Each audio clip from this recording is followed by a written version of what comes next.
नमस्कार। Business plus television SD को प्रस्तुति कार्यक्रम विशेष संवादमा स्वागत छ। म सचिता। विशेष संवादमा आज हामी फोटोग्राफीको विषयमा चर्चा गर्दैछौं। पछिल्लो समय नेपालमा धेरैले रोजगार बन्नु भएको छ। यो पेशा व्यवसायबाट धेरै मानिसहरू आकर्षित पनि हुनुहुन्छ। अहिले हेर्दै भने पहिलेका मानिसहरूले फोटो किन चाहिन्छ यसको महत्त्व त्यति धेरै बुझ्नु भएको थिएन। तर अहिले पछिल्लो समय मानिसहरूले फोटो खिचाउने आफ्नो विशेष दिनमा विवाह व्रतबन्ध होस् हरेक चाडपर्वमा चाहिँ धुमधामको साथ उहाँले नयाँ कुरा नयाँ प्रविधिका साथ चाहिँ एउटा लोकेसन हेरेर फोटो खिच्ने गर्नुभएको छ। त्यसले गर्दाखेरि हरेक मानिसको आकर्षण भनेको फोटोमा अहिले देखिन्छ। फोटोमा म कस्तो देखि एउटा सम्झना हुन्छ, बाँचुन्जेलको लागि हेर्न पाइन्छ भनेर आम मानिसले हरेक ठाउँको ताजा स्मरण गर्नको लागि पनि फोटो खिच्ने गरेका छन्। आज हामी नेपालमा बिस्तारै मात्रामा फस्टाउँदै गएको फोटो सबको अवस्था, फोटो पसलको अवस्था, फोटो व्यवसायको अवस्था, फोटोग्राफीको अवस्था के कस्तो रहेको छ, यसको सम्भावना, चुनौती, अवसर लगायतका विषयमा चर्चा गर्नेछौँ। र सँगसँगै हामी बिजनेस प्लस टेलिभिजनमा यो विशेष संवादमा व्यापार व्यवसाय पनि के कस्तो रहेको छ भनेर संवाद गर्ने गर्छौं। एकजना व्यक्तिले उहाँ उद्यमी पनि हुनुहुन्छ, व्यवसाय पनि हुनुहुन्छ, त्यति मात्र होइन फोटो पसलको अध्यक्ष पनि हुनुहुन्छ, विभिन्न क्षेत्रसँग आबद्ध हुनुहुन्छ। विगत केही वर्षदेखि उहाँको सुरुको पेशा भनेको फोटो व्यवसाय पनि हो र सँगसँगै उहाँले एउटा टिम्बर क्राफ्ट प्राइभेट लिमिटेडमा पनि आबद्ध रहेर काम गरिरहनु भएको छ। आफ्नो क्षेत्रबाट आर्थिक आय आर्जनको लागि आफ्नो सिप, आफ्नो ज्ञान, आफ्नो क्षमता प्रयोग गरिरहनु भएको छ।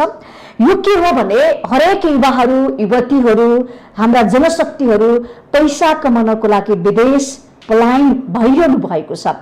युवाहरूले स्वदेशमा होइन विदेशमा रोजगार देखिरहनु भएको छ। तर अब हामीले के देख्नु पर्यो भने आफ्नो घरमा, आफ्नो समुदायमा, समाजमा, देशमा यिनै रोजगार छ। हामीसँग सिप छ, क्षमता छ, ज्ञान हामीले हासिल गरौँ। शिक्षा हासिल गरिसकेपछि शिक्षालाई रोजगारसँग जोड्ने, प्रविधिसँग जोड्ने, स्वरोजगारसँग जोड्ने, व्यापार व्यवसायसँग जोड्ने खालको एउटा अवसर हामीले निर्माण गर्न सक्नुपर्छ। र पछिल्लो समय विदेश गएका युवाहरू पनि नेपालमा फर्केर विभिन्न देशमा पुगेर होइन अब नेपालमा गएर के गर्नुपर्छ भनेर उहाँहरूले नयाँ सङ्कल्प सोचेर विदेशबाट सिकेका, नेपालमा देखेका कुराहरू, सम्भावनाहरू खोजी गरेर काम गरिरहनु भएको छ। र यहाँलाई थाहा नै छ आज हामी विशेष गरी फोटो पसलको विषयमा चर्चा गर्नेछौँ। नेपालमा यसको अवस्था के छ र अन्य व्यापार व्यवसायको विषयमा रहेर पनि संवाद गर्नेछौँ। र संवादको लागि आज हामीले निम्ति आएका छौँ फोटो पसलको अध्यक्ष हुनुहुन्छ, त्यसै गरी म्यानेजिङ डाइरेक्टर हुनुहुन्छ उहाँ टिम्बर क्राफ्टको योगेन्द्रजङ बस्नेत। यहाँलाई स्वागत छ। धन्यवाद छ। यहाँलाई आराम हुनुहुन्छ? आराम। के छ, दसैँ त नजिकिँदैछ, तयारी के छ, कसरी मनाउँदै हुनुहुन्छ यस वर्षको दसैँ? दुईटा छ। व्यावसायिक रूपमा दसैँ अलिकति गाह्रो अवस्थामा छ अहिले। यो दसैँ चाहिँ अलिकति अप्ठ्यारो समयमा पर्देको छ। हजुर। र अन्य रूपमा हेर्दाखेरि दसैँ त हामी हिन्दूहरूको महान चाड हो। हामी खुसी मनाउँछौँ। वर्षभरिको दुःखलाई चाहिँ बिर्सेर सुख मनाउने समय चाड छ। चाडलाई चाहिँ हामी सधैँ जस्तै जसरी बच्चा बच्चीमा दसैँ रमाइलो हुन्थ्यो त्यसरी नै रमाउने प्रयास गर्दैछौँ। यहाँले दसैँ एउटा परम्परा हो, बडा दसैँ नेपाली हिन्दूहरूको महान चाड, सुख दुःख एक आपसमा आशीर्वाद लिने दिने होइन, सानालाई स्नेह बाँड्ने, त्यसरी हामी मनाउँछौँ। त्यो पाटो छँदैछ। व्यावसायिक दृष्टिकोणले अलिकति अप्ठ्यारो छ परिस्थिति भन्नुभयो नि त होइन? कस्तो के छ अप्ठ्यारो, कहाँ पर्यो? ठुला व्यवसायीहरूलाई कस्तो छ त्यो अध्ययन त्यति गर्न पाएको छैन। र मझौला र साना उद्योगीहरूलाई चाहिँ के छ भने यो असोज महिना, दसैँ महिना बित्नुभन्दा अगाडि पर्थ्यो, सुरुवात भइन्थ्यो।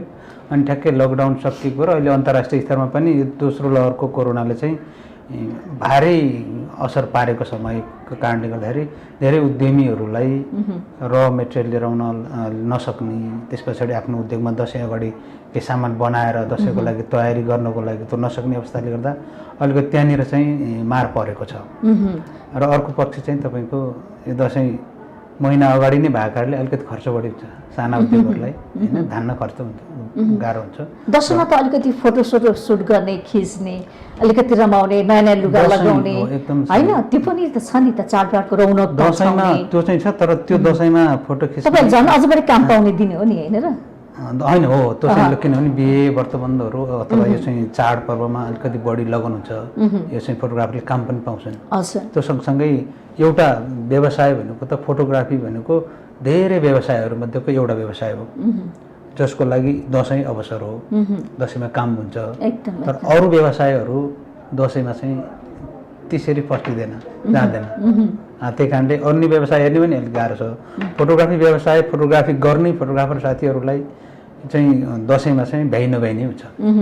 गाउँको सहरको विभिन्न ठाउँको फोटो खिच्नमा व्यस्त पाइन्छ नि, होइन? यो बेलामा चाहिँ विशेष गरी दसैँको बेलामा बिहेको लगन बढी अहिले, होइन, त्यस पछाडि धार्मिक गतिविधि कार्यक्रमहरू हुने भएकोले त्यहाँ फोटोग्राफर अवश्य, खेतहरूमा त्यो तोरीहरू, होइन, लगायतका अहिले त्यो ल्यान्डस्केप फोटोग्राफी गर्नेहरूलाई यो सिजन के छ भने अहिले नेचर चाहिँ एकदम ब्युटिफुल देखिन्छ। फुलफुल्ने समय, होइन, अन्न बालीको भएको खेतमा जानु भने तपाईँ माथिबाट खेती हेर्नु भने हरियो प्रत्येक गरा चाहिँ यो चिरा परेको देखिने सुन्दर देखिन्छ। यो क्याप्चर गर्न ल्यान्डस्केप फोटोग्राफरहरू अलिकति बिजी हुनुहुन्छ भने यतापट्टि चाडको लागि चाहिँ चाडबाडमा हुने धार्मिक गतिविधि हुने ठाउँमा चाहिँ हाम्रो फोटोग्राफरहरू अलिक बिजी हुनुहुन्छ।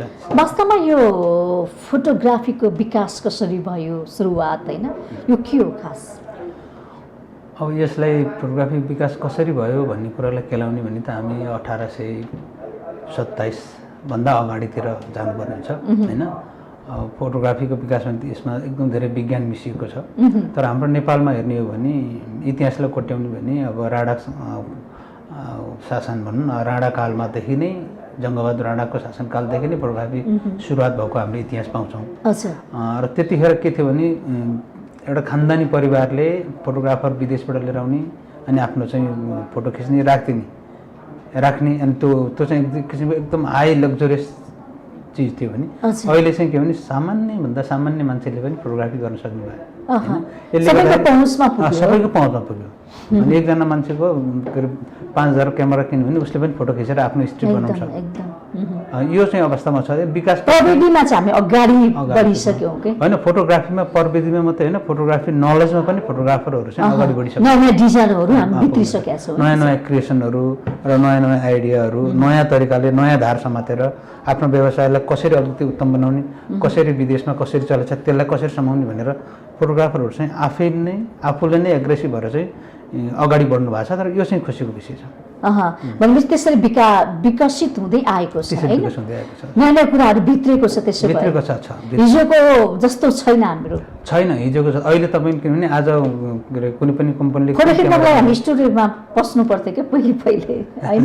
अहिले त्यो त छैन, अहिले छैन। अहिले चाहिँ किनभने अहिले कस्तो छ भने के विकास भयो, कसरी विकास भयो, नेपालमा कति छिटो त्यो सामान आइपुग्छ, कति छिटो चाहिँ त्यो प्रविधि आइपुग्छ र फोटोग्राफीले त्यसलाई कति छिटो एडप्ट गर्छ भन्ने कुरा चाहिँ हामीले कल्पनै गर्न सक्दैनौँ कि, होइन? कुनै एउटा कम्पनीले एउटा डिभाइस बनाइहाल्यो अथवा कुनै एउटा इक्विपमेन्ट बनाइहाल्यो, एक्सेसरी बनाइहाल्यो भने त्यो तपाईँको भोलिपल्टै हाम्रो यहाँको फोटोग्राफरलाई थाहा हुन्छ त्यो कसरी प्रयोग गर्ने, त्यो किन प्रयोग गर्ने, मलाई आवश्यक छ कि छैन, छ भने उसले तुरुन्तै मगाउन सक्ने अवस्था आयो। अनि त्यो गर्न सक्ने क्षमताको फोटोग्राफर पनि हामीसँग अहिले हुनुहुन्छ, होइन? त्यही कारणले फोटोग्राफीको चाहिँ टेक्नोलोजी सँगसँगै यो स्किल डेभलप पनि भइरहेको छ। वास्तवमा यो फोटोको महत्त्व चाहिँ के छ? किन मान्छेले फोटो खिच्छ? अहिले हामीलाई नै बरु भात खान बिर्सिन्छौँ होला, हातमा मोबाइल लिनलाई बिर्सिँदैनौँ, एउटा फोटो सेल्फी हाल्न बिर्सिँदैनौँ, होइन? यो चाहिँ महत्त्व यो भयो। अहिले फोटो भन्ने बित्तिकै मान्छेको अत्यावश्यक भित्र पर्थ्यो। यस्तो लाग्थ्यो यो नभए नि चल्छ, तर नभइकन त्यो मान्छेको आत्मसन्तुष्टि नै हुँदैन, ऊ रमाउनै सक्दैन, होइन? ऊ खुसी हुनै सक्दैन, ऊ अगाउँदैन। तपाईँले जतिसुकै मिठो खानेकुरा खानुहोस्, तपाईँले एउटा फोटो पोस्ट गर्नु भएन भने तपाईँ रमाउनुहुन्न, चित्तै बुझ्दैन। त्यही कारणले यो अत्यावश्यक भइसक्यो फोटोग्राफी। फोटोमा किन यति धेरै मोह जागेको? आकर्षित छन् के मान्छेहरू लालायित छन् फोटोमा किन लालायित भन्दाखेरि एक त यो फोटोले आफ्नो यथार्थ चित्रण यथार्थ पर्सनालिटी तपाईँको बाहिर ल्याइदिन्छ मान्छेले चिन्न सहयोग हुन्छ दोस्रो चाहिँ हाम्रो स्टोरी के हो त मान्छेको जीवनमा मेरो स्टोरीमा जन्मेदेखिको म नम्बर 1 जेलसम्म मेरो स्टोरी के हो त हो त्यो कुरालाई चाहिँ अब सजिलो भयो क्याप्चर गर्दै आर्काइभिङ गर्दै भोलिको लागि मेरो सन्तानको लागि अथवा मेरो कसैको लागि चाहिँ एउटा चाहिँ त्यो चाहिँ ट्रेजर जस्तो बनाएर राखेर चाहिँ एउटा सम्पत्ति नै बनाइदिने चाहिँ चलन भइसक्यो अहिले अलिकति फोटोलाई सम्पत्तिको रूपमा लिइसकेका छन् सम्पदा गर्न जस्तो कुनै पनि बाबुआमाले सम्पत्ति कमाएर छोरालाई घडेर दिन्छ छोरा त्यो घडेर दिन्छ भन्दा नि बाबुआमाको चाहिँ इतिहास चाहिँ त्यो फोटोग्राफी सङ्कलन गरेर एउटा एल्बम राख्यो भने त्यो एल्बमको महत्त्व चाहिँ बढी हुने भयो क्या भन्दा होइन त्यो एल्बम चाहिँ त्यो सम्पत्तिको रूपमा परिणत हुने भयो अब त्यो अवस्था आउनु लागिसक्यो भन्यो अब आइसक्यो भनौँ न जस्तै म यतिखेर मेरो बुवाआमाले चाहिँ के अरे बिहेमा खिचेको फोटो राम्रो एल्बम राखिदिएको म कति खुसी हुन्थ्यो होला त्यो भएन बच्चाको फोटो सानो होइन त्यो मेरो चाहिँ म हुर्किँदै गर्दाखेरिको त्यो भइदिएदेखि कस्तो हुन्थ्यो होला भने यसले चाहिँ के गर्छ नि व्यक्तिको संस्थाको राष्ट्रको अथवा कुनै पनि व्यवसायको विकासको लागि पनि यो फोटोग्राफी चाहिँ अत्यावश्यक भइदियो सबैतिर भइदियो टुरिज्म सेक्टरमा हेर्नुहोस् बिना फोटो तपाईँले प्रचार प्रसारै गर्न सक्नुहुन्न होइन अब सरकारी कार्यालयमा हेर्नुहोस् बिना फोटो काम केही कुनै पनि काम हुँदैन होइन अब अहिले त के छ भने अब पासपोर्ट फोटो जति चाहिए पनि व्यावसायिक फोटोग्राफरले पासपोर्ट फोटो भनेको व्यावसायिक फोटोग्राफरले खिच्नै पर्छ भन्ने छैन तपाईँ हामी आफैले यहीँ बसेर चित्र खिचेर आफ्नो प्रिन्टमा खिचेर पनि हामी युज गर्न सक्छौँ अथवा त्यो प्रिन्टै नगरिकन हामी चाहिँ अनलाइनबाटै हामी काम गर्न सक्छौँ तर के छ भने त्योभन्दा अरू फोटोग्राफीको क्षेत्र चाहिँ बढ्यो एकदम ठुलो अवसर छ अहिले फोटोग्राफरको लागि व्यवसाय गर्नलाई तर यो अवसरलाई चाहिँ सरकारी तवरबाट फोटोग्राफीलाई यो उद्यम हो भनेर पहिचान दिने र यो उद्योगलाई संस्थागत गर्नुपर्छ है भनेर चाहिँ अगाडि बढाउने काम चाहिँ जस्तो उद्योग वाणिज्य महासङ्घ नेपाल सरकारहरूले चाहिँ अलिकति हस्तेमा हैसियत गरिदियो भने यो फोटोग्राफीमा लागेका व्यवसायहरूले सरकारलाई कर तिर्न पनि अलिकति उत्साहित हुन्छन् सरकारलाई आमदानी पनि हुन्छ र स्वयं स्वरोजगार पनि बढ्छ धारणा चाहिँ के पाउनु भएको छ तपाईँको आम मानिसहरूको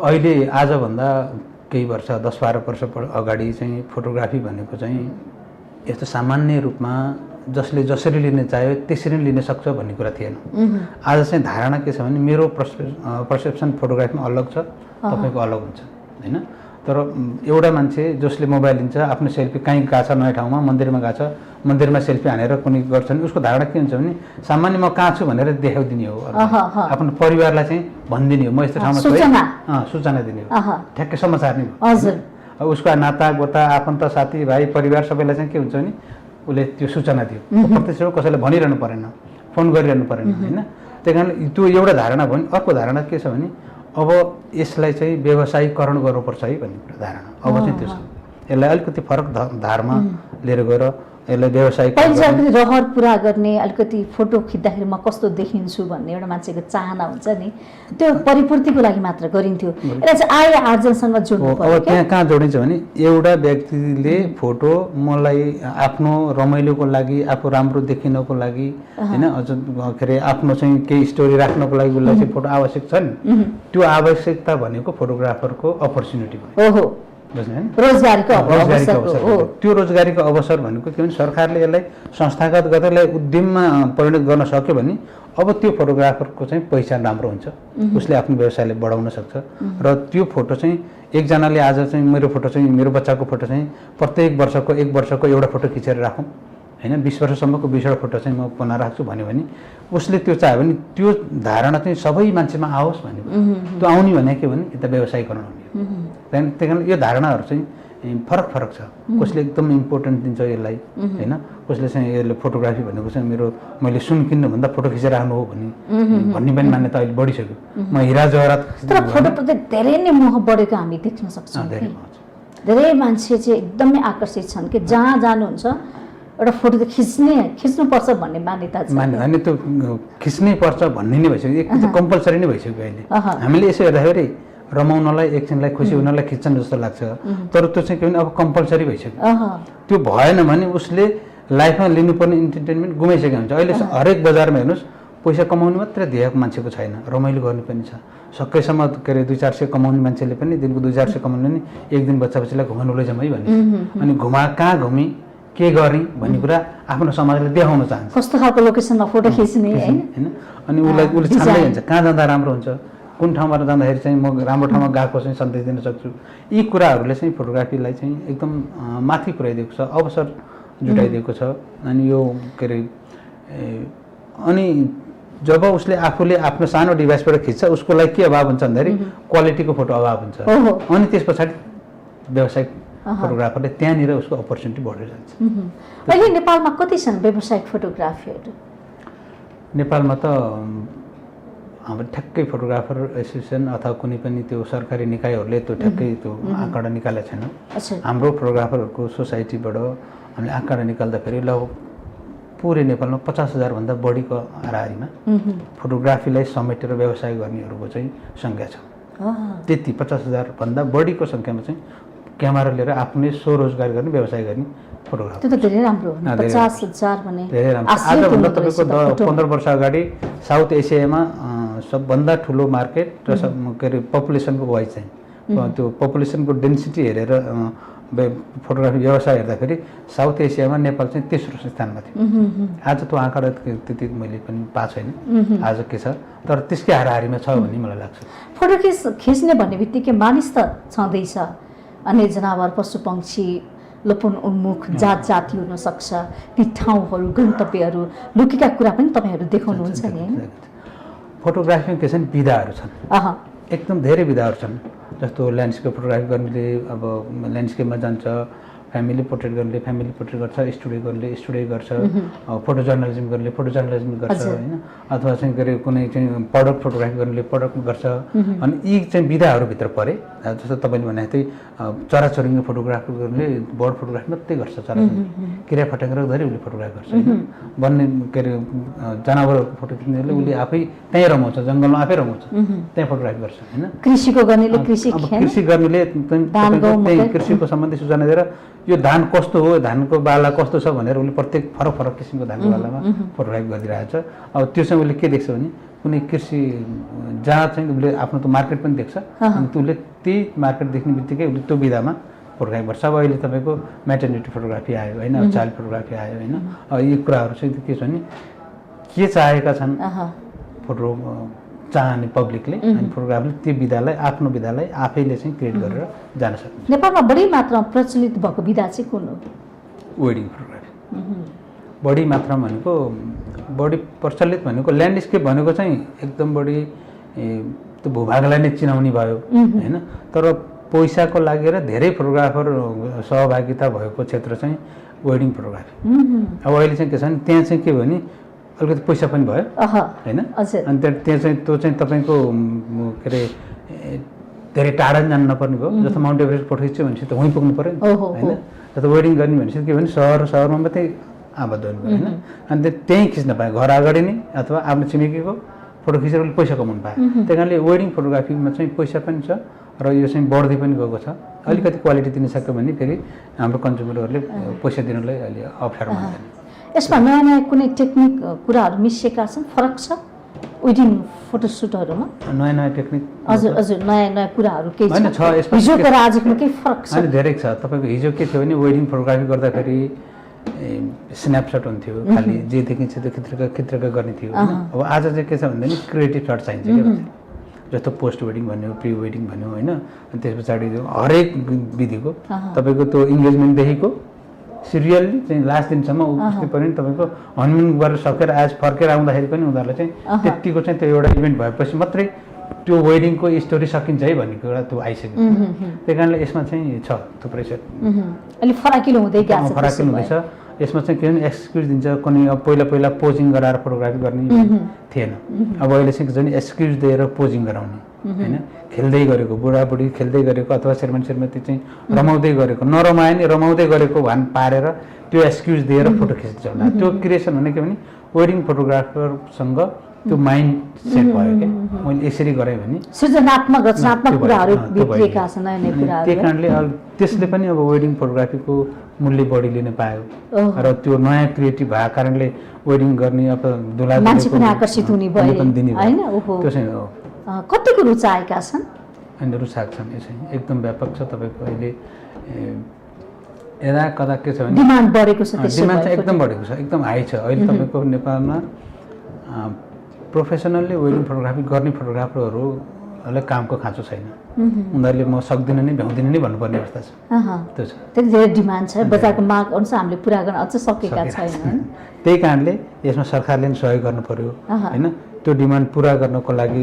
ती फोटोग्राफरलाई अझ व्यवसाय कसरी बनाउने यसलाई अलिकति उद्यमतिर कसरी लाने उद्योग कसरी बनाउने भन्ने कुरामा चाहिँ साथ सहयोग चाहिन्छ उद्योगको रूपमा विस्तार गर्न सक्छौँ हामी यो व्यवसायलाई बिल्कुल सक्छ त्यसलाई त पूर्वाधार चाहिने होला नि त के आधार चाहिन्छ वास्तवमा फोटोग्राफी व्यवसायलाई उद्यममा ढाल्नको लागि उद्योग बनाउनको लागि पूर्वाधार अलरेडी तयारी छ बुझ्नु होइन किनभने यहाँ लगानी गर्ने मान्छेहरू पनि तयारी छन् यहाँ साधनहरू पनि तपाईँको आजको भने आज भोलिको भने भोलि आइपुग्छ तर के छ भने हाम्रो सरकारी निकाय अब हाम्रो सरकारले चाहिँ यसलाई त्यति धेरै महत्त्व दिएको छैन होइन त फोटोग्राफी भनेको चाहिँ के छ भने रमाइलोको लागि मात्रै गर्ने धेरै त्यसमै मात्रै बिताउँछन् भन्छ नेता कार्यकर्ताले त क्यामेरा त बोकेरै हिँड्नुहुन्छ त होइन उद्यममा लान सकिन्छ यसलाई ल लानु पनि पर्छ जस्तो तपाईँको अलिकति अहिले पनि किन भन्दाखेरि 50,000 लाख खर्च गरेर कसैले फोटोग्राफी गरिरहेछ उद्योग के अरे ल्याब राखिरहेछ अथवा स्टुडियो राखिरहेछ होइन र उसले चाहिँ साधन किनिरहेछ भने त्यसलाई उद्योगमा लान गाह्रो छैन उसलाई के मात्रै सिकाउनु पऱ्यो भने उसको प्रडक्ट फोटोग्राफी कसरी बढाउने त्यो क्याटेगोरी कसरी बढाउने भन्ने कुरा चाहिँ सिकाउनु पर्यो त्यो तालिम त्यो सेमिनार गोष्ठीहरू भएको छ नेपालमा त्यो सकिन्छ होइन यो फोटोग्राफर निजी क्षेत्र तपाईँहरू जस्तो तपाईँ फोटो प्रदर्शनको अध्यक्ष हुन्छ तपाईँहरूले आयोजना गर्नुभयो होला सरकारी तवरबाट त भएको छैन होला नि त अनि अहिले सरकारी तवरमा अलिकति के छ भने अलिकति नोटिसहरू चाहिँ गइरहेछ हामीले अलिकति घचघचाइ चाहिँ रहेछौँ र उहाँहरूले अलिकति बुझ्दै पनि आउनु भएको छ कि फोटोग्राफी क्षेत्र यस्तो रहेछ है यतिको व्यवसाय हुन सक्दो रहेछ भन्ने कुरा अलिक सामान्य आएको छ अब यो चाहिँ के छ भने फोटोग्राफर एउटा इन्डिभिजुअल फोटोग्राफी एसोसिएसनहरू र अलिकति स्ट्रङ भएका फोटोग्राफीमा व्यवसाय गर्ने अलिक ठुलो व्यवसायीहरू सबै मिलेर सरकारसँग जानेर यो कुराहरू चाहिँ प्रस्ताव राख्ने हो भने उहाँहरूले बुझ्नुहुन्छ जस्तो लाग्छ त्यसमा अलिकति भनेपछि सरकारलाई बुझाउनु पर्यो अनि फोटो खिच्ने वातावरण सिर्जना गर्नु पर्यो गरिखानको त्यो त छैन नि त अझै पनि तपाईँहरूले आफ्नो हिसाबले जे जानेछ जसरी जाने त्यसरी मात्र त गरिरहनु भएको छ नि होइन अब जस्तो अहिले फोटोग्राफीमा ड्रोन आयो तपाईँको ड्रोन भनेको फोटोग्राफरले अहिले ड्रोन युज नगर्ने भने वेडिङ फोटो के अरे कपलले चाहिँ फोटोग्राफर नै हायर गर्दैन तर सरकारले के गर्ने हाम्रो चाहिँ के अरे लोकल काम के अरे गभर्मेन्टले के गर्छ भन्दाखेरि जहाँ पाए त्यहीँ ऊ ड्रोन उडाउन दिँदैन होइन त्यसलाई अनुमति नै दिँदैन होइन त्यसको लागि चाहिँ छुट्टै व्यवस्था गरिदिनु पर्ने हुन्छ अब त्यो चाहिँ के छ भने फोटोग्राफी एसोसिएसनहरू र सरकारसँग समन्वय गरेर पहिचान गर्नु पर्यो वेडिङ फोटोग्राफीको लागि कसरी चाहिँ ड्रोन उडाउनु पाउने उसले प्रत्येकचोटि चाहिँ ड्रोनको लागि अनुमति लिनुपर्ने हो कि होइन अथवा वेडिङ फोटोग्राफरले चाहिँ सर्टेन ठाउँहरूमा यसै ठाउँमा गर्नु पाउने त्यसको लागि छुट्टै लाइसेन्स व्यवस्था गर्ने हो कि यो चाहिँ गरिदिनु पर्ने देखिन्छ क्या यो चाहिँ नयाँ टेक्नोलोजी भयो किनभने ड्रोन भनेको राष्ट्रिय आफूले खुलेर काम गर्न स्वतन्त्र भएर काम गर्न पाउनु भएको छ सकिँदैन हाम्रो कति फोटोग्राफर साथीहरूको ड्रोन चाहिँ तपाईँको सिज गरिदिएको छ होइन तपाईँको 5 लाख 6 लाख समस्या छन् किनेको ड्रोनहरू छ समस्या छ त्यो सिज गरेपछि फेरि रिटर्न गर्ने पोलिसी छैन क्या सरकार बुझ्नु होइन त्यो रिटर्न अब हेर्नुहोस् उसले के बेचेर कसो गरेर चाहिँ उसले 5-7 लाख हालेर राम्रो ड्रोन किनेको हुन्छ होइन उसलाई थाहा हुन्न त्यो कानुन पनि थाहा छैन होइन त्यति धेरै थाहा छैन किनेर ल्याए खुसी भयो अब त मैले पैसा कमाउँछु होला अब त मैले परिवार पाल्न सक्छु होला भनेर उसले चाहिँ एउटा वेडिङमा चाहिँ ड्रोन उडाउँछ यतापट्टिको के अरे पुलिस प्रशासन आएर चाहिँ ड्रोन क्याप्चर गरिदिन्छ ड्रोन सिज गरिदिन्छ ऊ मरिसक्यो क्या अब उसले व्यवसाय गर्न सक्दैन हो यस्ता कुराहरू चाहिँ अहिले छन् हाम्रो चुनौती समस्याको रूपमा देखा परेका यसलाई चाहिँ अब बिस्तारै जानकारी गराएर स्थानीय प्रशासनसँग समन्वय मिलाएर होइन कसरी चाहिँ कहाँ चाहिँ कसरी उडाउन सकिन्छ ड्रोन यो चाहिँ किन नदिएको सरकारले के लाग्छ तपाईँलाई अनि यो ड्रोन भन्ने कुरा एउटा कुरा के छ भने राष्ट्रिय सुरक्षाको लागि यो थ्रेटन पनि हो होइन। कसले के को लागि उडाइरहेछ भन्ने कुरा थाहा हुँदैन होइन। किनभने तपाईँ घर माथि माथि हुन्छ, कुनै पनि सरकारी अफिसको माथि माथि उडाइदियो भने त फेरि त्यसले के न के असर गर्छ होइन। तर त्यसको लागि सरकारले एक किसिमको कानुन बनाउने अथवा नियम बनाउने, व्यावसायिक रूपमा लागेकाहरूलाई चाहिँ एक किसिमको लाइसेन्स प्राप्त बनाउने होइन, त्यसरी जानुपर्छ जस्तो पनि। तपाईँ फोटो पसलको अध्यक्ष हुनुहुन्छ, तपाईँको एजेन्डा चाहिँ के छ? हाम्रो चाहिँ फोटो पसलले चाहिँ छरिएर रहेका फोटोग्राफी इन्डिभिजुअल व्यवसाय एकदम नेपाल सरकारले सिटिबिटीबाट बेला बेलामा चाहिँ फोटोग्राफीबाट नि केही रोजगार स्वरोजगार गर्न सकिन्छ है भनेर अलिकति गरिदिइरहेको हुन्छ। हामीले त्यति मात्रै होइन, फोटोग्राफीलाई संस्थागत रूपमा उद्यममा जानुपर्छ है भन्नको लागि यसलाई संस्थागत गर्नको लागि चाहिँ हामीले मिहिनेत गरिरहेका छौँ। हामीले धेरै प्रोग्रामहरू गरिरहेका छौँ फोटोग्राफरहरूलाई अलिकति व्यावसायिक बनाउने, स्किलफुल बनाउने र उहाँहरूलाई चाहिँ अब फोटोग्राफी चाहिँ यति मात्रै होइन है, फोटो खिच्ने मात्रै होइन है, यसलाई चाहिँ अलिकति उद्योगको रूपमा परिणत गर्नुपर्छ है भनेर हामी चाहिँ एक किसिमको नयाँ कुरा सिक्नुपर्छ, जान्नुपर्छ होइन। हिजो जसरी खिच्यो त्यसरी नै खिचेर मात्र पुग्दैन भन्ने कुरा त हिजो खिचेको स्टाइलले फोटो खिच्यो भने अहिले मान्छेले किन्दैन होइन। उसले आफैले राम्रो अन्त नागरिक जनता सचेत भइसक्यो, त्यति राम्रो फोटो खिच्न थालिसक्नु भएको छ होइन। त्यही कारणले परिवर्तन जरुरी छ, चेन्ज चाहिँ ल्याउनै पर्ने छ।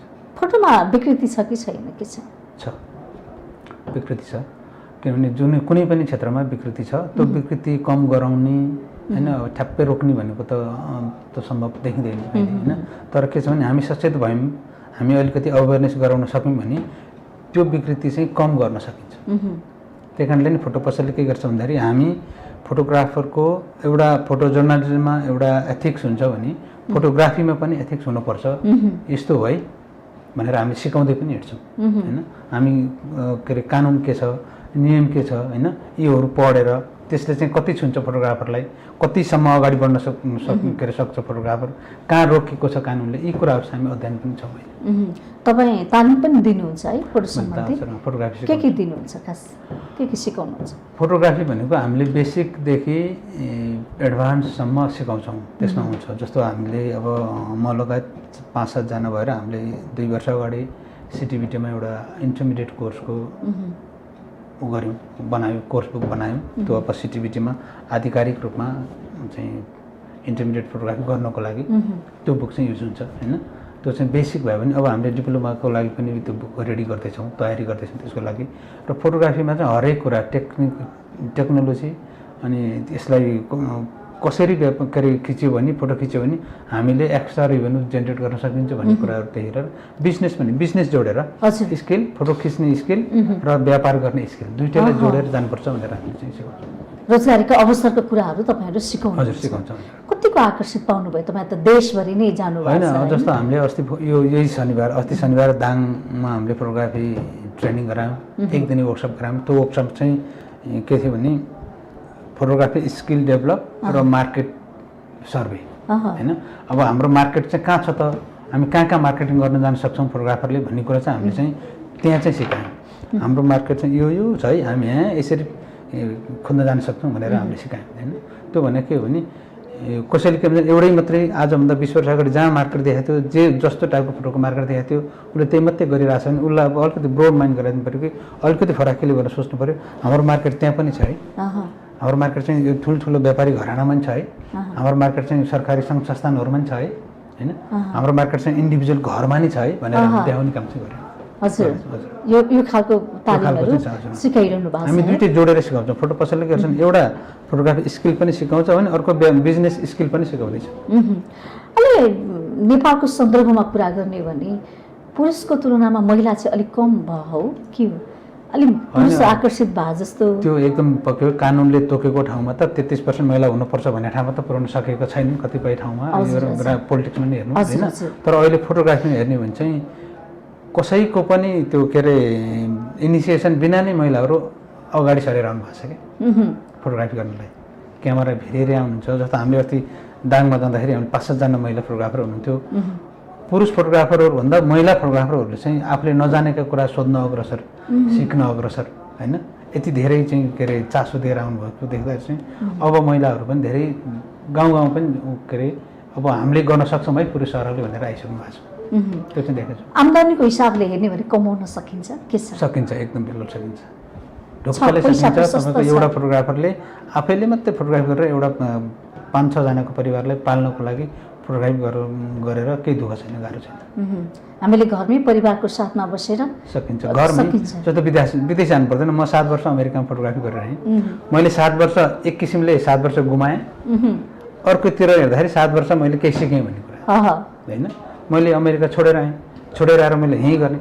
मैले के देख्छु भने कुनै पनि व्यवसाय चाहिँ नेपालमा गर्नलाई गाह्रो छैन। गाह्रो छ त नेपालमा कानुनी रूपमा अलिकति झन्झट छ, तर त्यो पनि अलिकति मेहनत गरे पनि त्यति गाह्रो छैन। नेपालमा चाहिँ अवसरहरू धेरै छ, किन भन्दाखेरि केही काम पनि राम्रोसँग भएको छैन नि। तर बेरोजगारी त छन् नि अझै पनि, बेरोजगार त धेरै छ त।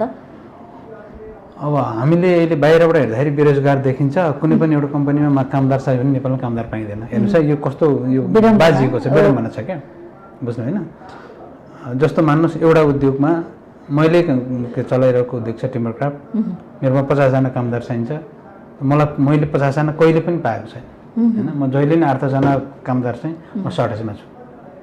तर के भनिरहेको हुन्छ भने यतातिर रोजगारी छैन भने होइन। सरकारले दिएको मिनिमम स्यालेरी दिँदै अथवा उसको स्किल के छ त्यो स्किलको लागि उसले चाहे जति तलब दिँदा पनि त्यो मान्छेले काम गर्दैन, मान्छे छैन क्या, मान्छे अभावै छ, बाहिरबाट हायर गर्नु पर्छ। अब हाम्रो यहाँ सरकारी नीति अर्थात् यो चाहिँ जुन हामी विदेश पलायन हुने छ नि जाहिरको लागि, यो यसमा चाहिँ अलिकति ठुलै परिवर्तन ल्याउँछ। जनशक्ति चाहिँ रोक्न सक्नु पर्यो, जुन काम गर्न सक्ने जनशक्ति। अहिले मेरो टिम्बर क्राफ्टमा काम गर्ने भाइहरू हुनुहुन्छ, कोही 2 वर्ष मलेसियामा काम गरे, कोही 2-4 वर्ष दुबईमा काम गरेको उहाँहरू हुनुहुन्छ। उहाँहरू जस्तै मान्छेहरूलाई चाहिँ सरकारले रोक्न सक्नु पर्यो। अनि आफ्ना सानाभन्दा साना उद्योगहरूमा पनि उहाँहरूलाई चाहिँ समावेश गराउनु पर्यो, सानादेखि ठुलासम्म उहाँहरूलाई समावेश गराउने तरिका। जस्तो मैले टिम्बर क्राफ्ट खोलेको 9 वर्ष भयो, आजसम्म सरकारले आएर टिम्बर क्राफ्ट कसरी चलाएछ भने हेर्दैन, अनुभव नै गर्दैन होइन। यसले के गर्यो राम्रो के अनुमान गर्छ भन्दाखेरि यसले कर छली गरेछ कि गरेछ छैन, गरेको छैन भनेर अनुमान गर्दैन, कहाँनिर गरेछ भनेर मात्रै अनुमान गर्छ होइन। त्यो लुपहोल मात्रै, सकारात्मक कुरा चाहिँ हेर्दैन के यसले कस्तो देशलाई टेवा पुर्याएको छ। यो चाहिँ हाम्रो नेपालमा समस्या सरकारको छ, त्यो छ। किन भन्दाखेरि टिम्बर क्राफ्टले कसरी काम गरिरहेको छ र काम गर्ने कामदारलाई कसरी चाहिँ काम गराइरहेको छ, त्यो कामदार सुरक्षित छ कि छैन, त्यो कामदारले काम गरे अनुसारको स्यालेरी पाछ कि छैन, उसले समयमा बिदा पाछ कि छैन, उसले खानेकुरा पाछ कि छैन, उसले सरकारले हेर्दैन। कति लगानी गरेको छ, कति लगानी गरेको छ, लगानी अनुसार यसले गरेर ठिक छ कि छैन, सरकारले सुझाव सल्लाह दिँदाखेरि यो मान्छेले अझ राम्रो व्यवहार गर्छ कि गर्दैन, यी कुराहरू चाहिँ हाम्रो सरकारी तर्फबाट छैन, बिल्कुल छैन। कुनै पनि मैले मेरो मात्रमा होइन, नेपालभरि नै कहीँ पनि छैन। त्यही कारण यो चाहिँ सरकारले चाहिँ यो चाहिँ अब्जर्भेसन गर्नु जरुरी छ। फोटो खिच्ने मान्छे फेरि अर्को व्यवसायमा कसरी पुग्नु भयो? म वास्तवमा म अमेरिका 7 वर्ष 7.5 वर्ष फोटोग्राफी पनि गरेँ। हजुर, त्यहाँ चाहिँ कस्तो खिच्नुहुन्थ्यो फोटो? अमेरिकाको र नेपालमा खिच्ने शैली चाहिँ कस्तो छ? भनेको अमेरिकामा तपाईँ 7 वर्ष बस्दाखेरि चाहिँ कसरी फोटो खिच्नु भयो? फोटोको व्यवसायको कुरा गरौँ। होइन, अब यस्तो छ, अमेरिकामा गर्दाखेरि चाहिँ के थियो भने सजिलो पनि छ त्यहाँ एक किसिमले। जस्तो म 7 वर्ष बस्दाखेरि लगभग 4 वर्ष म वेडिङ फोटोग्राफी गरेँ। वेडिङ फोटोग्राफी गर्दाखेरि चाहिँ के छ भने वेडिङ भनेको म्याक्सिमम जाने भनेको 3 घन्टा छ। 3 घन्टामा पुरै वेडिङ सक्नु पर्ने छ होइन। अनि फोटोग्राफरले त्यहाँभन्दा बढी काम गर्ने कुरा भएन, 3 घन्टामै सबै थोक सक्नु पर्ने छ। फोटोग्राफरको लागि भनेर 20 मिनट छुट्याउनु छैन, त्यहीँभित्र काम गर्ने हो। त्यहीँभित्र काम गर्दाखेरि के छ भने 3 घन्टामा सक्यो र 3 घन्टामै खिचेको फोटो चाहिँ कति $1000 बेच्ने हो, त्यो फोटोग्राफरको क्षमताको भर पर्छ, अथवा कति सयमा बेच्ने हो होइन। यहाँ चाहिँ के छ भने गाह्रो, बिहान 6 बजेदेखि जाऊ, बेलुका 12 बजीसम्म बस्नुपर्ने हुन्छ वेडिङमा होइन। दुलापट्टिबाट गयो भने त 6 बजे अन्माउने हुन्छ, 7 बजे अन्माउने हुन्छ, अनि त्यतिखेर गयो अनि उता दुलै नभित्रैसम्म फोटोग्राफर बिजी हुन्छ।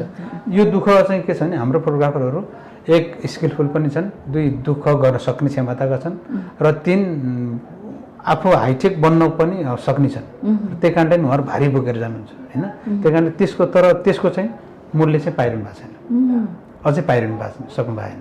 किनभने त्यो 1 दिन भयो, 2 दिन, 4 दिनको बिहे सुट गर्दाखेरि उहाँले औसत एकदम धेरै कमाउनु भने 1.5 लाख रुपियाँ कमाउनुहुन्छ। त्यो चाहिँ एकदम कम हो मूल्य, श्रमको मूल्य छैन, श्रमको मूल्य छैन त्यसमा। सरकारले यो कुरा नि विचार गरिदिनु पर्यो। त्यसमा चाहिँ सरकार भन्दा पनि के छ भने फोटोग्राफरहरू नै सचेतन भयो। किनभने मलाई के थाहा हुनु पऱ्यो नि, मैले यो कप बेच्दैछु भनेपछि मेरो कपको क्वालिटी के छ, मेरो कपको साइज के छ, मेरो कपको मूल्य कति परेको छ, र मैले यसमा कति परेको छ, मैले कति बेच्नुपर्छ होइन।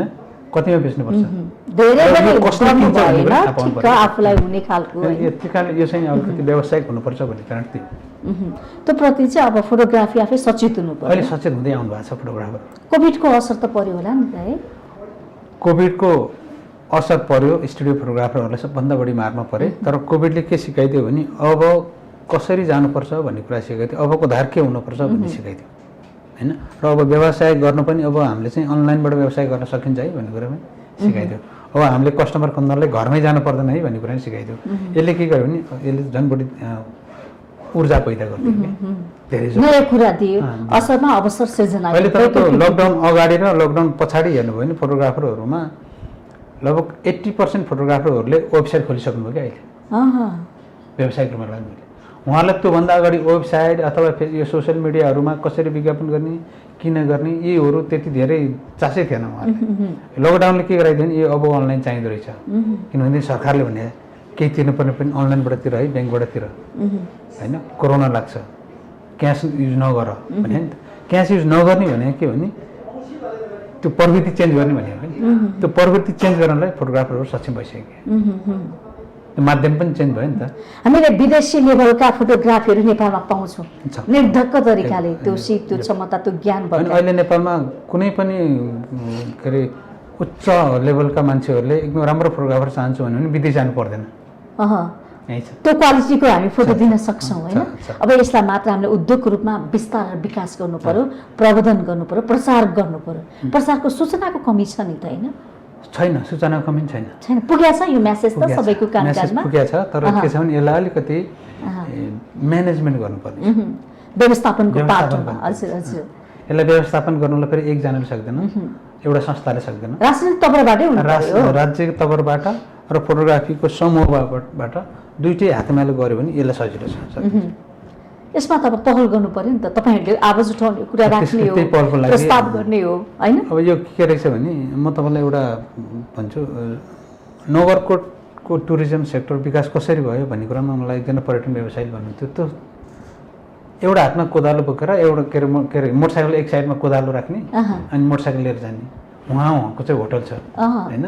किन कोदालो लाने भन्दाखेरि बर्खा टाइममा बाटो बिग्रिन्थ्यो अरे, कोदालोले त्यो हिरोहरू पन्छाएर जानु पर्थ्यो, पहिरो आउँथ्यो, पन्छाउनु पर्थ्यो भन्नुहुन्थ्यो कि उहाँले। त्यो बेलामा पनि सरकारले केही गरेन नि त। त्यो प्राइभेट सेक्टरबाटै के गर्नुभयो भने उहाँले कोदालो लिई पनि त्यो नगरकोटलाई टुरिज्म स्पट बनाउनु भयो नि त। अनि पछि सरकारले के गर्यो, यिनीहरूले ठिक गरेछ भनेर सरकारले गर्न सक्ने पछि हातेमालो गर्यो नि। जहाँ पनि प्राइभेट सेक्टरमा चाहिँ पहिला त्यो व्यवसायले नि गर्नुपर्छ, नत्र सरकारको अग्रसरता पछि नै मात्र सरकारले बुझ्ने कुरा है। त्यही कारणले फोटोग्राफरहरू अहिले के अरे संस्थागत हुँदैछन्, आफ्नो एसोसिएसन बनाउँदैछन्, आफ्नो कुराहरू सरकारमा पुर्याउँदैछन्, त्यो गर्दै हुनुहुन्छ। अब म कुरा गर्छु तपाईँको जुन टिम्बर क्राफ्टको विषयमा होइन। यसमा चाहिँ यो कस्तो खालको उद्योग हो? टिम्बर क्राफ्ट भनेको साना के अरे यसलाई मजौला उद्योग भनेर भन्छौँ हामी। अहिले सरकारले त्यो क्याटेगोरीमा राखिदिएको छ। र यसले चाहिँ बनाउने भनेको ढोका बनाउँछ, रेडिमेड ढोका हुन्छ। कस्तो हुन्छ भने यसमा नेपाली काठ प्रयोग गरेर र बाहिरको डिजाइन हुन्छ, त्यो डिजाइन चाहिँ हामीले अमेरिकाबाट लिएर आउँछौँ, मेसोनाइट भन्ने कम्पनीले बनाउँछ। त्यो लिएर आएर ढोकाको दुवै साइडमा त्यो डिजाइन राखेर बिचको काठहरू चाहिँ हाम्रै नेपाली काठ प्रयोग गरेर हामीले युज गर्छौँ। र यो फरक टाइपको नेपालमा त्यस्तो ढोका अरूले बनाउँदैन, हामीले मात्रै बनाउँछौँ। त्यो ढोका बनाउने सबै कामदारहरू चाहिँ हाम्रो नेपाली हुनुहुन्छ। र यो चाहिँ नेपाली मजौला उद्योग भनेर भन्छ। कतिको मन पराउनु भएको छ नेपालीले ढोकाको विषयमा? अहिले हामीले होइन यो राम्रो बुट्टा राम्रो, अनि यसमा चाहिँ यसको क्वालिटी राम्रो होइन। त्यस पछाडि यो चाहिँ कुन काठबाट बनाइन्छ खास? यो चाहिँ हामीले नेपाली कु काठ भन्छौँ, जस्तो सल्लो साल चाहिँ पर्दैन, साल चाहिँ डिमान्ड भयो भने हामी बनाउँछौँ। सल्लो, आँप, कटहर यी काठहरूलाई चाहिँ के अरे ट्रिटमेन्ट गरेर अनि यसलाई सिजनिङ गरेर किराले नखाने, धुल्या नलाग्ने, बाङमटिङ्गो नहुने गर्ने बनाएर त्यो विधि अहिलेको हाइटेक विधि प्रयोग गरेर हामी त्यसलाई त्यो गर्छौँ। र अनि त्यस पछाडि त्यो बाहिरको जुन डिजाइन, त्यो डिजाइन चाहिँ तपाईँको मेसोनाइट कम्पनीले बनाउँछ, बाहिरै भन्छ। यो चाहिँ वाटरप्रुफ हो, कसैले पनि किराले पनि खाँदैन, पानीले पनि बिग्रिँदैन होइन। र यसको बिचमा त्यही कारणले त्यसकै सँगसँगै लानुपर्छ भनेर भित्रको काठ पनि त्यही अनुसारले हामीले सिजनिङ गरेर ट्रिटमेन्ट गरेर त्यसलाई चाहिँ कम्प्याक्ट गरेर। यसको स्थापनाको उद्देश्य चाहिँ के हो खास? अब एउटा कुरा त सिधा भन्दा व्यवसाय भन्ने बित्तिकै पैसा कमाउनु हुन्छ होइन। किनभने नेपालमा काठको ढोका प्रयोग गर्दाखेरि एक त काठ अब जङ्गलबाट पाउन गाह्रो भयो होइन, एउटा एकजना सबैले सहज पहुँच भएन। दुई, अब काठ चाहिँ धेरै चाहिँ विनाश भयो, जङ्गल विनाश भयो होइन। भनेपछि अब के मान्छेहरूमा के आकर्षण भयो भन्दाखेरि विदेशमा पनि रेडिमेड ढोका थोरै काठबाट धेरै प्रडक्ट बनाउने, जसले गर्दाखेरि हाम्रो ग्रिनरी चाहिँ सेभ होस् भन्ने होइन। त्यही कारणले यो वैज्ञानिकहरूले नि भनौँ ढोका बनाउने त्यो किसिमको विदेशमा नै यो सर्वे भएर नै जस्तो मेसोनाइटले त्यो स्किन बनाउँछ, स्किन के युज गर्छ भन्दाखेरि हरेक किसिमको काठहरू होइन, वेस्टेज काठहरू अथवा फार्मिङ गरेका काठहरू त्यसको लागि स्पेसल फार्मिङ गर्ने अनि त्यहाँबाट बनाउने, जङ्गलको रुख नकाट्ने होइन। अनि त्यो बनाइसकेपछि के हो भने त्यो डिजाइनको लागि रुख काट्नु परेन। त्यही कारण हामीले पनि त्यो लिएर आयौँ। त्यो ल्याउँदाखेरि अनि जङ्गलमा भएको हाम्रो काठहरू जस्तो काठ पनि हुन्छ क्या होइन, ती काठहरूलाई सिजनिङ गरेर ट्रिटमेन्ट गरेर गर्दाखेरि हाम्रो रुख बच्यो। होइन भने एउटा घरलाई 2टा ढोका चाहियो भने उसले एउटा रुख काट्छ होइन। अनि त्यो रुखबाट बनेको त्यो काठबाट बनेको ढोका फेरि राम्रो हुँदैन। हाम्रो नेपालबाटै बनाउनु हुन्छ नि यो काठहरू त प्रशस्तै छन् नि ढोकाको लागि। टिम्बरका पनि हाम्रो नवलपरासीमा फ्याक्ट्री छ र त्यहीँबाट बन्छ। हाम्रो नेपाली कामदारहरू हुनुहुन्छ, मेसिनहरू हाम्रो सबै मेसिनले नै बन्छ। दैनिक कतिवटा ढोकाहरू बनाउनु? दैनिक हामीले 200 ढोका जति उत्पादन गर्छौँ। यो सबै नेपालमा प्रयोग भएको छ? माग कस्तो छ ढोकाहरूको? माग राम्रो छ। उद्योगको रूपमा यो स्थापित भएको छ, यसको उद्देश्य पनि त्यही हो होइन, सेवा गर्ने, व्यावसायिक रूपमा अगाडि बढ्ने। व्यावसायिक के अरे बेरोजगारी अब यो व्यावसायिक भन्दा कुनै उद्योग खोल्ने भन्ने बित्तिकै धेरै क्षेत्रलाई सहयोग पुग्दो रहेछ क्या। ओहो, त्यो त धेरै कुरा हामीले एक त हाम्रो व्यवसाय अनुसारको साइज अनुसारको हामीले कर पनि तिरिरहेको छौँ। दुई, हामीलाई चाहिने मेन पावर हामीले नेपाली युवाहरूलाई युज गरेका छौँ होइन। तीन, तपाईँको के छ भने अप्रत्यक्ष रूपमा त्यो ढोका प्रयोग गर्दाखेरि हुने रोजगार पनि सिर्जना भएको छ। अहिलेसम्म कतिजनालाई रोजगार दिनुभएको छ तपाईँले? अप्रत्यक्ष अप्रत्यक्ष रूपमा गर्दा नि 250 भन्दा बढी हाम्रो एउटा रोजगारी छन्। धेरैजनाले रोजगार पाउनु भएको छ। कस्तो रहेछ व्यवसाय? सोचे अनुसारकै छ? सुरुमा अलिकति गाह्रो थियो, अब अहिले चाहिँ सजिलै छ भने त्यो वेल इक्विप बनाउन सक्यो भने अझ राम्रो हुन्छ होइन। यसलाई चाहिँ हाम्रो पनि प्रगति गर्दै लगाएको छौँ भनौँ न, भइसक्यो। सरकारले यो व्यवसायको विषयमा चाहिँ कस्तो धारणा राखेको छ? सरकारको धारणा त खासै केही छैन, व्यवसाय गर्छस् गराएछ, कर दिइरहेछ भन्ने हो होइन सरकारले। त्यही मैले अहिले तपाईँले भने कि कुनै सरकार आएर व्यवसाय कसरी चलाइरहेछ अनुगमन गर्ने, कुनै सरसल्लाह सुझाव दिने यस्तो छैन। त्यही कारणले हामीले सरकारबाट कुनै कुरा अपेक्षा गरेका छैनौँ र सरकारबाट हाम्रो जस्तो उद्योगलाई सहयोगको पनि केही पनि हामीले अपेक्षा गरेका छैनौँ। के त्यो छँदै छैन, सहयोग नै छैन। कोभिडमा जस्तो ऋणको कुराहरू आयो, हाम्रो जस्तो के अरे उद्योगलाई सरकारले कहिल्यै नजरै लगाएन। मैले चाहिँ त्यसरी भन्नुपर्छ। अहिलेसम्म बुझेकै छैन यो कस्तो खालको व्यवसाय हो भने सोधेकै छैन त्यसो भए र बुझेको छैन। र सरकारलाई के हो भने अब अहिले चाहिँ के भइदियो भने ठुला उद्योगीहरूले ठुलो लगानीमा अरबौँ खरबौँ लगानीमा भएकाहरूले आफ्नो पहुँच आफ्नै बनाए होइन। साना हामी हामी कहाँ घुम्यौँ भने हामी थोरै लगानी गर्ने, थोरै व्यवसाय गर्ने, परिवार पाल्ने अथवा 2-4 जना अरूको परिवार पालिदिने होइन। त्यो गर्दाखेरि त्यो सानोलाई चाहिँ सरकारले कहिले पनि केयर गरेन क्या, इग्नोरै गरिरह्यो। अनि त्यो इग्नोरमै बाँचिरहेछन् क्या ती कम्पनीहरू। मलाई त्यस्तो लागिरहेको। हामीले नेपालको लागि त बनाउला काठका ढोकाहरू, बाहिर पनि पठाउँछौँ के छ? सकिन्छ। त्यो अब सरकारले एउटा कुरामा चाहिँ के गरेछ भने जब यदि लोकल उत्पादन छ र त्यो निर्यात गर्छ भने उसलाई चाहिँ केही सब्सिडी दिएको छ। अब अहिले चाहिँ हाम्रो नेपालभित्रै हामीले खपत गराउन सकेका छैनौँ अझै पनि, के अरे हामीले डिमान्ड पुर्याउन सकेका छैनौँ। कति छ डिमान्ड नेपालमा? राम्रो डिमान्ड राम्रो छ। किन भन्दाखेरि यो टाइपको ढोका अलिक सजिलो छ, अलिकति सस्तो पनि छ, बुट्टा राम्रो छ, अनि यो अलिकति आधुनिक तरिकाले बनेको पनि छ। मास प्रोडक्सनमा बनाउने भयो भनेको एकै दिनमा 200-300 ढोका बन्ने भएको कारणले गर्दा पनि हामीले महँगो लिनु परेन होइन। नत्र त त्यसको कस्टिङ दिनमा 10वटा बनाउँदा 100वटा बनाउँदाखेरि यसको अटोमेटिक कस्टिङ घट्ने भयो होइन। त्यही कारणले अलिकति सस्तो पनि पर्ने भयो, राम्रो पनि पर्ने भयो, सजिलो पनि पर्ने भयो हुने भयो। त्यही कारणले मान्छेले चाहिँ यसलाई मन पराउन थाले। अन्य ढोका भन्दा यो अलिक सस्तो पनि छ, त्यसो भए क्वालिटी पनि छ, क्वालिटी पनि टिकाउ पनि हुन्छ। कति वर्षसम्म टिक्छ यो ढोका? कति वर्षसम्म टिक्छ?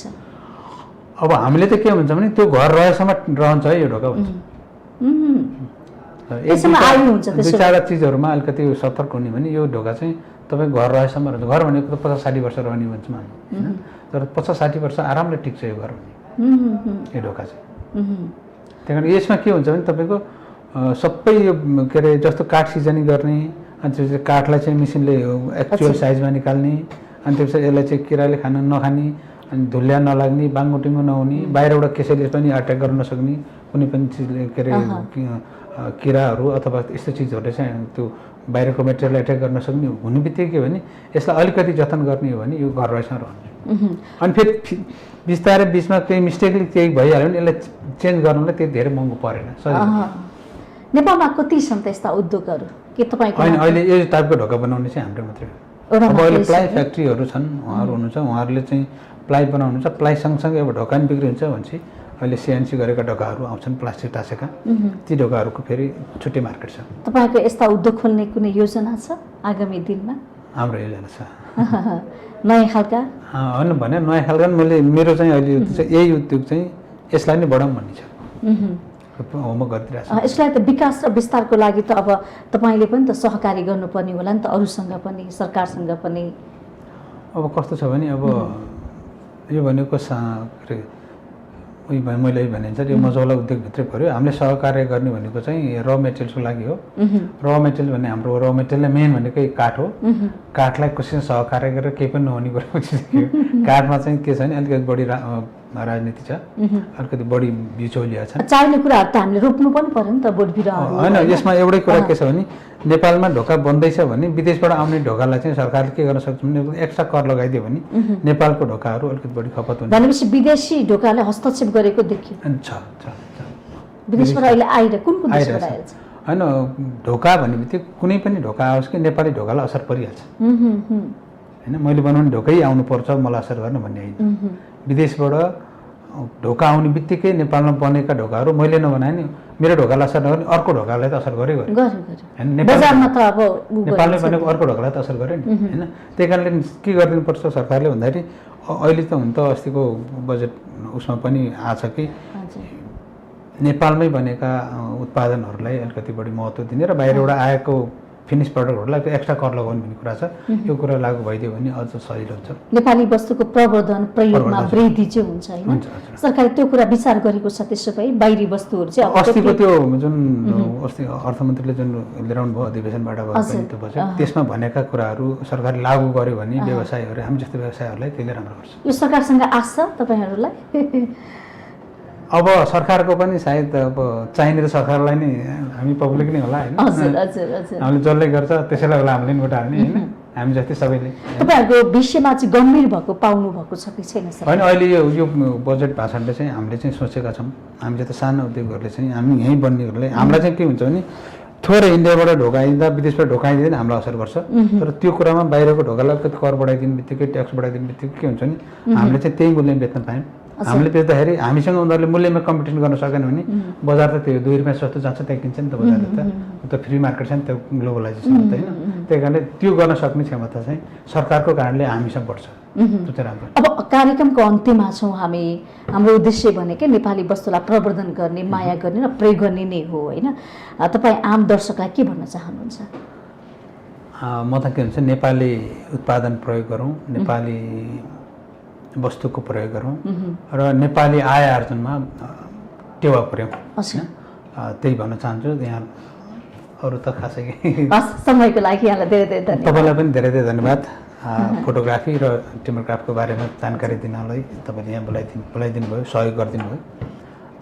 तपाईँको यो बिजनेस प्लसलाई पनि म धेरै धन्यवाद दिन्छु। पुरै टिभी परिवारलाई नै धन्यवाद। हस्, आज हामीले कार्यक्रम विशेष संवादमा फोटो व्यवसायी एकजना योगेन्द्रजन बसन्जुलाई निम्ति आएका थियौँ। कार्यक्रमबाट म पनि बिदा हुन्छु। बिजनेस प्लस टेलिभिजन HD हेर्दै गर्नुहोला। नमस्ते।